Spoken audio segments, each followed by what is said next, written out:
Bom, primeiramente gostaria de agradecer o convite para este evento tão importante, mas ainda agradecer por esta oportunidade de conhecer esta grande iniciativa comunicacional e pedagógica e educacional que seria a TV Cultura, uma grande iniciativa que marca o caminho, ou deveria pelo menos marcar o caminho do que deveria ser a Venezuela do futuro. Na minha opinião, o meu compatriota fez uma análise histórica e política muito interessante. Com algumas coisas eu concordo com ele, com muitas outras coisas nem tanto. Eu vou fazer ênfase aqui na minha fala sobre o tema deste seminário, a liberdade de imprensa na Venezuela. E para isso, ou pelo menos tentar falar nesse idioma maravilhoso que é o idioma português, eu diria que a liberdade de expressão no meu país é uma espécie ameaçada, como vocês dizem em português, mas ainda perigosamente ou gravemente ameaçada.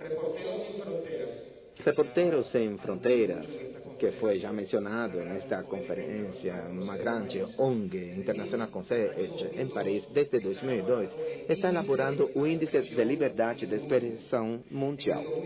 Em 2002, a Venezuela ocupava o lugar número 77. Em 2010, a Venezuela caiu para o lugar 133. Uma queda de praticamente 60 lugares em apenas 8 anos. O Brasil, por exemplo, ficou estável. Estava no lugar 54 em 2002 e agora está em 58 no 2010. A Venezuela caiu de 77 para 133. E por que isso? Na minha opinião, porque o governo ou o regime liderado pelo presidente Chávez é cada vez mais recentemente incompatível com a existência de meios de comunicação independentes, críticos e, por que não, beligerantes. Devo lembrar que no momento em que o presidente Chávez tomou posse da presidência em 2 de fevereiro de 99, na Venezuela não existia nenhum mesmo jornalista preso ou perseguido pelas ideias políticas, ou um meio de comunicação assediado ou perseguido judicialmente, ou apenas um venezuelano no exílio por motivos políticos ou de pensamento. A deterioração da liberdade de expressão faz parte da deterioração geral das liberdades democráticas na Venezuela, cujos aspectos centrais eu poderia resumir como sendo a concentração do poder político no executivo, o advento de vestígios militaristas no desempenho do governo, um clima de intolerância para com a oposição política e crítica, um centralismo e verticalismo administrativo e ainda a extensão do controle do Estado em setores econômicos e sociais, inclusive o mundo da mídia. Tudo isso sob a denominação de socialismo do século XXI. Petkov, um dos ideólogos da esquerda venezuelana mais conhecidos do século XX e muito amigo do presidente Cardoso e do presidente Lula ainda, definiu o processo venezuelano atual como sendo um processo de quase ditadura, desde o sistema democrático para um sistema que não é bem uma ditadura convencional, mas uma quase ditadura, porque a transição faz exercício de formas despóticas do poder no campo comunicacional.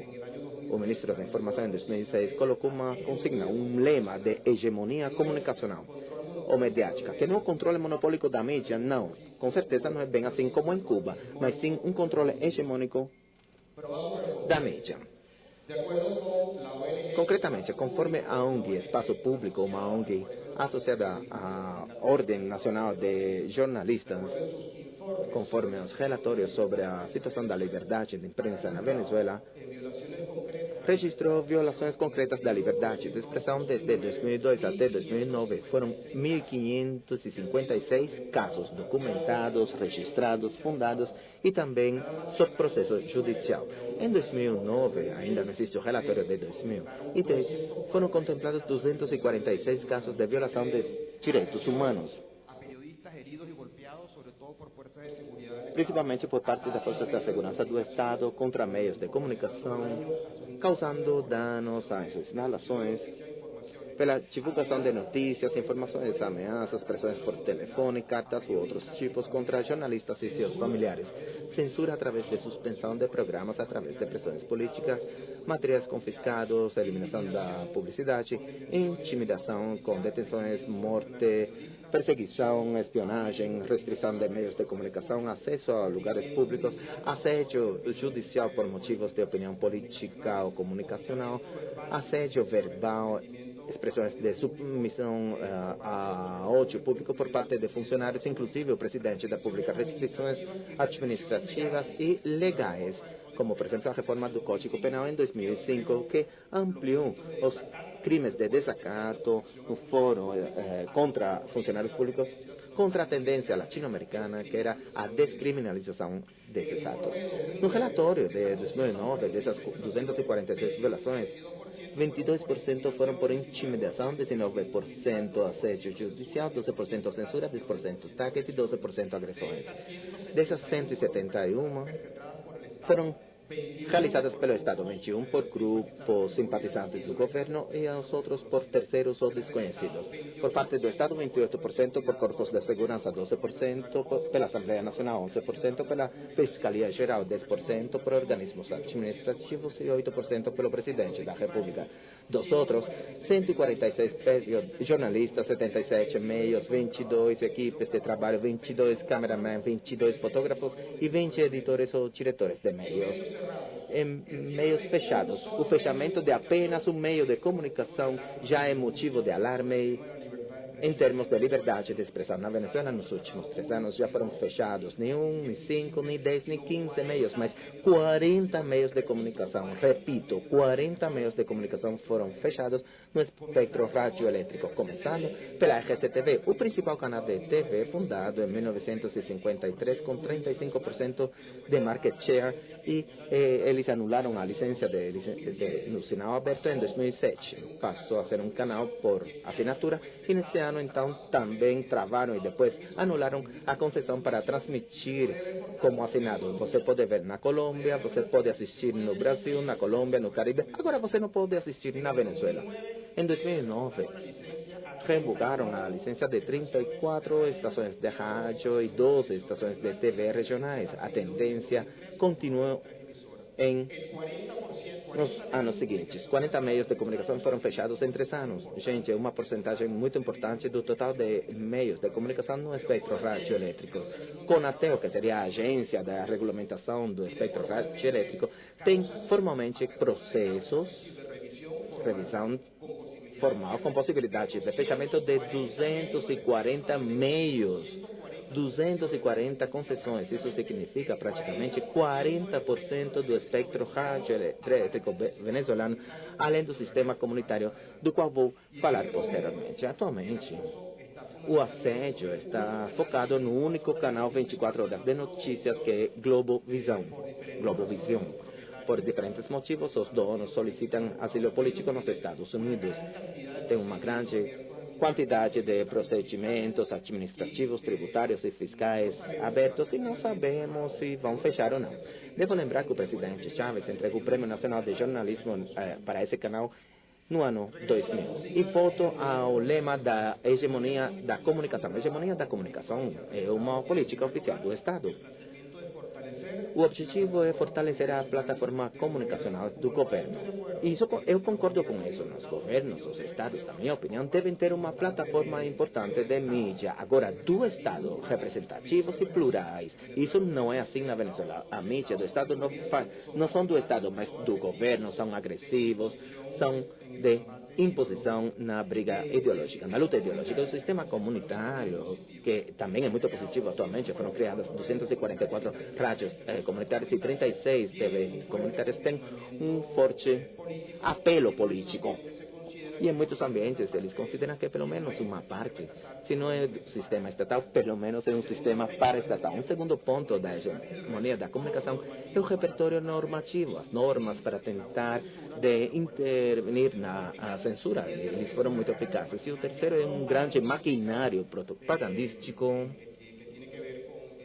que tem a ver com o aumento da publicidade estatal. Hoje em dia o Estado é o principal anunciante da mídia e eles transmitem gratuitamente.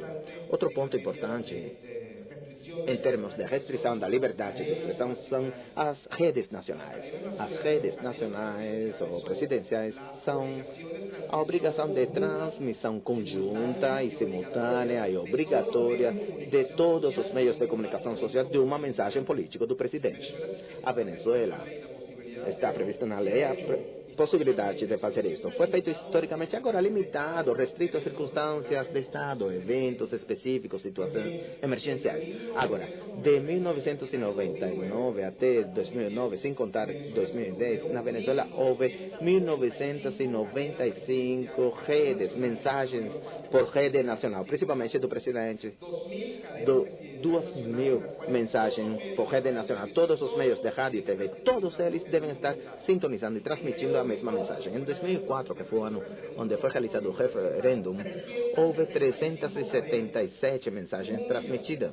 Houve um dia, 13 de janeiro de 2009, onde uma mensagem durou 7 horas e 34 minutos. Começou às 5 horas da tarde e acabou mais ou menos na meia-noite. 7 horas. Todo um expediente. Agora, se você calcula todo o tempo em rede nacional, falou o presidente da República, sem contar 2010, apenas até 31 de dezembro de 2009, seria equivalente a 55 dias ininterruptos. Em rede nacional, de 24 horas por dia, todos os meios de rádio e TV transmitindo. Isso que está acontecendo na Venezuela. Não sei se uma coisa semelhante acontece em outros países do mundo. Eu acredito que não. O governo diz que as redes, as mensagens presidenciais são necessárias porque são uma defesa diante da mídia privada. Isso pode parecer sugestivo, mas não é bem assim. O dia 1º, 2 de fevereiro de 99, o primeiro dia do mandato de Chávez,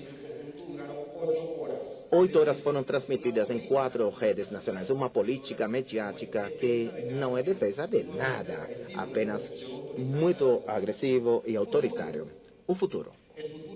O futuro é auspicioso? Não. Acho que não, acho que é ominoso. Primeiro porque existe um processo de radicalização política claramente apontado. O presidente Chávez acabou de dizer isso numa mensagem nacional na segunda-feira. A Venezuela precisa que todos os poderes públicos e que as forças institucionais estejam alinhadas com a extrema esquerda, inclusive as Forças Armadas. Eis a noção política que, aliás, é anticonstitucional, porque as Forças Armadas da Venezuela não devem ter militância política em termos de doutrina militar na Venezuela, porque também existe um processo de deterioração econômica clara devido à recessão, à falta de investimentos privados, devido ao mal-estar social, pelo aumento dos conflitos sociais. Em 2009 se registraram 3.297 manifestações de protestos, delas 200 foram reprimidas com 754 presos. Esse processo aumentou em 2010. 2, porque tudo isso está levando a um fortalecimento de diferentes setores da oposição. Já vimos que nas últimas eleições legislativas as fórmulas não oficialistas, ou as chapas não oficialistas, obtiveram uma grande porcentagem da vontade do povo. E vamos lembrar que em 2012 temos eleições presidenciais. Em 30 de julho de 2009, numa sessão especial na Assembleia Nacional, a Fiscal-Geral da República apresentou, ou colocou que apresentaria um projeto de lei específico contra delitos mediáticos, no qual qualquer pessoa que divulgar ou informar ou qualquer informação que seja considerada falsa ou manipulada e que prejudique o Estado ou a segurança da nação poderia ser punido com até 4 anos de prisão. Felizmente, essa ideia de lei de regulamentação e controle estatal foi engavetada. Entrou outro presidente da República, ficou distante dela, disse que não concordava com ela e foi engavetada, felizmente. Mas, haja visto o clima de confronto político no qual permanentemente a Venezuela está sendo submetida, não sabemos se instrumentos normativos dessa natureza poderiam ser, talvez, ressurgir. Neste momento, foi proposta uma lei para limitar a cooperação internacional. Essa ONG voltada à publicação e à pesquisa deste relatório foi objeto de uma campanha voraz do governo, acusando-os de serem agentes da CIA, de estarem a serviço do imperialismo, simplesmente por receberem financiamento internacional, por exemplo, de uma fundação da Alemanha e do Instituto de Imprensa e Sociedade, e também da Fundação Nacional para a Democracia, que é uma fundação dos Estados Unidos. Felizmente, esse processo de controle e de avanço autoritário em matéria de comunicação teve também uma grande resistência social e cidadã. E essa resistência social e cidadã foi reforçada também com base no desenvolvimento de novas tecnologias, no auge das redes sociais da Venezuela e nessa cultura democrática que foi sendo desenvolvida no país já há muito tempo, a partir da segunda metade do século XX e durante a época da República Civil. A luta que está acontecendo na Venezuela e para a qual é absolutamente necessária a solidariedade, o apoio e a compreensão, tudo isto é colocado, compartilhado em outras sociedades e países para que a liberdade de expressão, que é uma espécie ameaçada, nunca se torne uma espécie em extinção. Muito obrigado. Muito obrigado. A participação do senhor Fernando Egain. E agora nós temos aqui a participação dos nossos debatedores convidados. Eu gostaria de começar com o Sidney Marzilli. Sidney, o que dizem os relatórios da Sociedade Interamericana de Imprensa a respeito da Venezuela? Tá bom. Alô?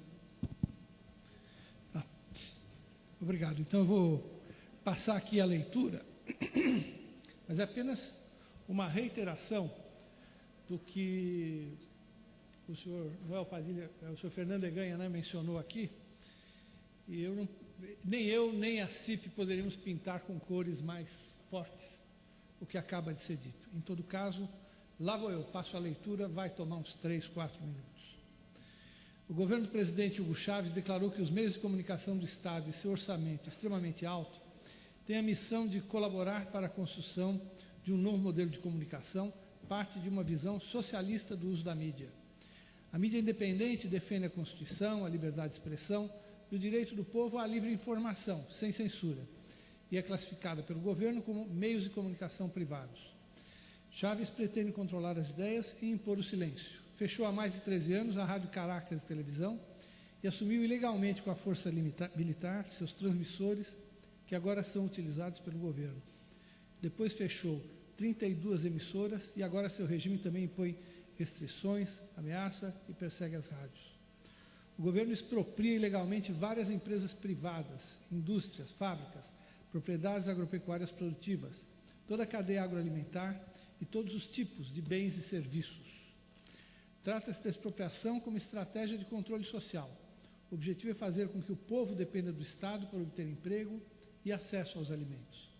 Para executar esse processo, Chávez precisa calar a mídia e os jornalistas. A seguir, as violações mais importantes da liberdade de expressão durante esse período, do último ano. Na última reunião de meio de ano da CIP, houve um debate sobre a liberdade de expressão na Venezuela. A intervenção do presidente da Globo Vision, Guilherme Zuloaga, foi classificada pelo governo de Chávez como uma ofensa ao presidente da República. Zuloaga foi detido e ordenou-se que fosse processado. Depois da reunião, nós na CIP tivemos um trabalho enorme de fazer gestões para que ele fosse solto. O presidente da Globo Vision enfrentou um intenso assédio policial e judicial ordenado por Chávez. Compareceu a audiências, foi intimado a depor várias vezes, acusado, preso, teve sua residência invadida em várias ocasiões. Enfrentou tudo isso até ver esgotado seu direito à justiça como venezuelano.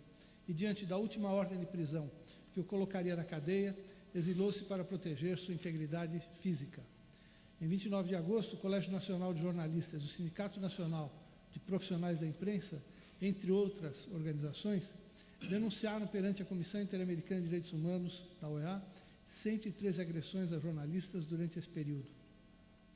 O jornalista Gustavo Adzocar foi condenado a 2 anos e meio de prisão, mas foi solto logo depois por meio de medidas cautelares. Enfim, e vai, e vai, e vai, e por mais que eu falasse, eu não poderia ser tão enfático quanto foi o meu colega aqui da Venezuela. Eu acho que o que nós temos hoje na Venezuela é o paradigma do massacre da liberdade de expressão e, evidentemente, trocá-lo pelo qualificativo, né, de democracia participativa, que implica, evidentemente, no controle social da mídia. São escolhas que estão à disposição da sociedade venezuelana, como estão à disposição da sociedade brasileira também. Sob esse aspecto, esse debate aqui é muito oportuno, para ver onde podemos chegar e onde talvez não devamos chegar de jeito nenhum. Ok. Noel, você gostaria de responder?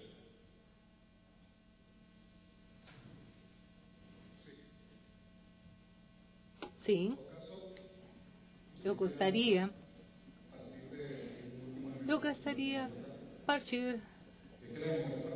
a partir de um comentário do colega.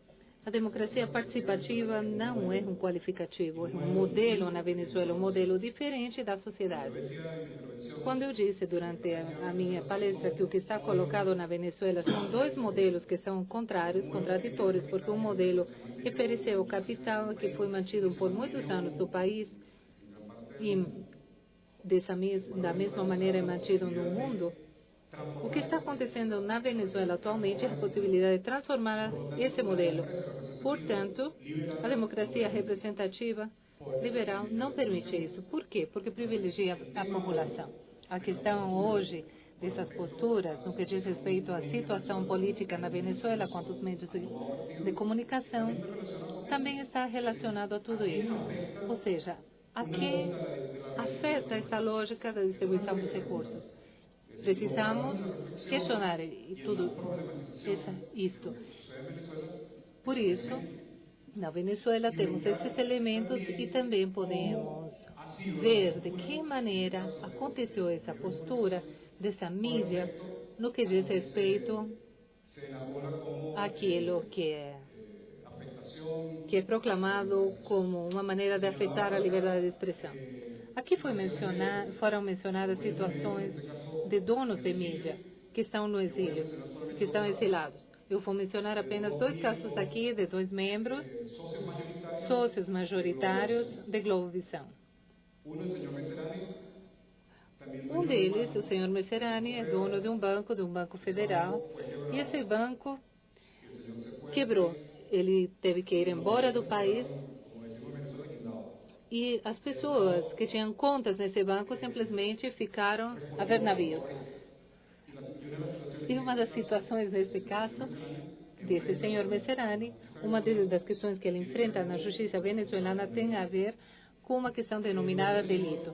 A outra pessoa que também é dono, ele tem ações da Globovisão, a família dele possui concessões, ou seja, ele tem uma concessionária de veículos.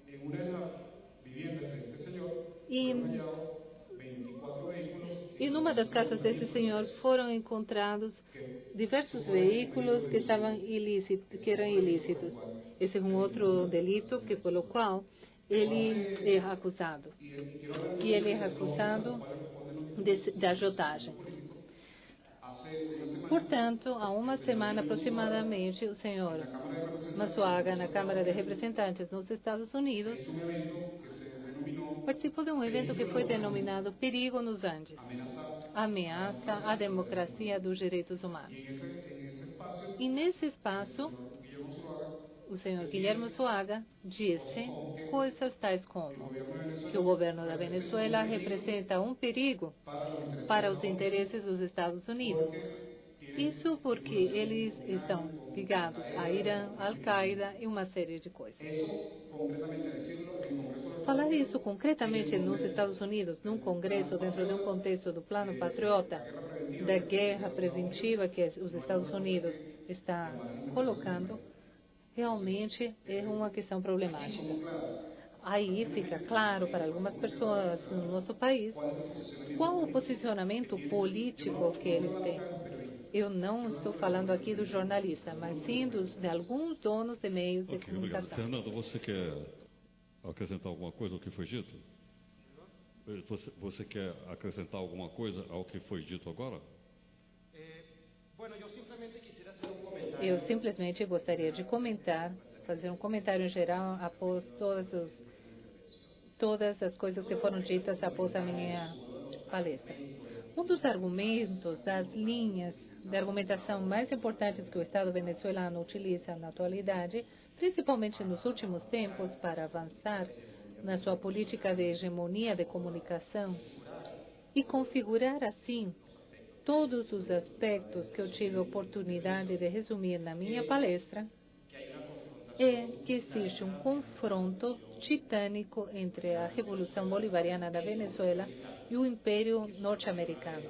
Esse é um problema de sobrevivência diante do ataque do Império e diante da ideia e da pretensão imperial de destruir a Revolução Bolivariana e de tirar o presidente Chávez do poder.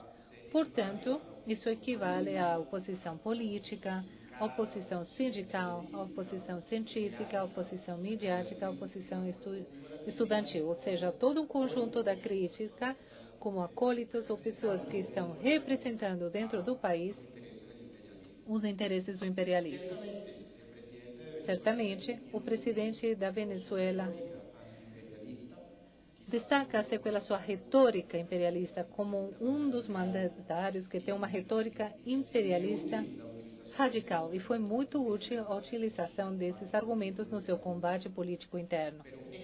Mas, este ano, em 2010, a relação comercial entre a Venezuela e os Estados Unidos, ou seja, o império, chegará a 50 bilhões de dólares. O valor das exportações que o Estado venezuelano, empresas petroleiras que fornecem ao mercado norte-americano, aumentou em 40% no ano 2010. O Estado venezuelano está exportando para o império mais de 30 bilhões de dólares. E estamos importando do império mais de 20 bilhões de dólares, ou seja, um aumento considerável em comparação com 2009. Mas ainda não chegamos àquilo que chegamos em 2008, quando a relação comercial foi de 70 bilhões de dólares. Nunca antes na história econômica e comercial da Venezuela foi tão elevada, tão significativa a relação comercial entre o Estado venezuelano e o Império Norte-Americano.